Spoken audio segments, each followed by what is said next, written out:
আমি আজকে হোস্টেলের রুম পাল্টাচ্ছি। কিন্তু কেন? ম্যাডাম আমাকে বলেছে নিচের রুমে শিফট হতে। আরে ইয়ার, আমরা তো সবাই এখানে খুব ভালো ছিলাম। আমি এখন আসি, বাই বাই বন্ধুরা, বাই।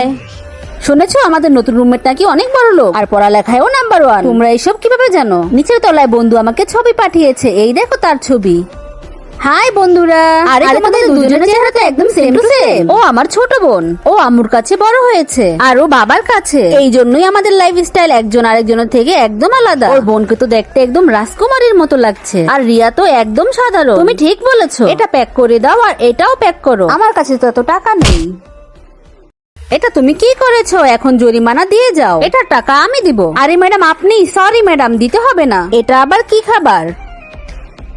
কি বলেছে শুনতে পাওনি? আমাদের এখানকার প্রিমিয়াম জুস। তাহলে 2টা প্রিমিয়াম কোল্ড ড্রিঙ্কস দাও। রিয়া তোমার বোন থেকে তুমি দূরে থাকার চেষ্টা করো। আমার বোন এই হোস্টেলের জন্য লাখ টাকা ডোনেশন করেছে, আর আমি জানি তুমি আমাদের দুজনের মধ্যে দূরত্ব বাড়ানোর চেষ্টা করেছো। ড্যাড, তুমি যে এই বিজনেসে টাকা শেয়ার করেছো ওটা ফিরিয়ে নাও। ম্যাডাম প্লিজ, আমার ভুল হয়ে গেছে।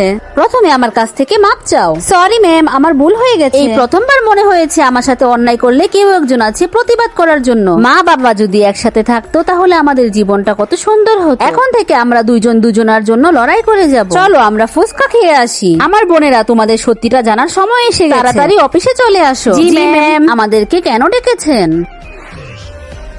আরে এ তো একদম তোমার মতো দেখতে। বন্ধুরা, তোমরা যদি আমার পরিচয় জানতে চাও তাহলে লাইক সাবস্ক্রাইব করে কমেন্টসে লাভ ইমোজি দিয়ে যাও।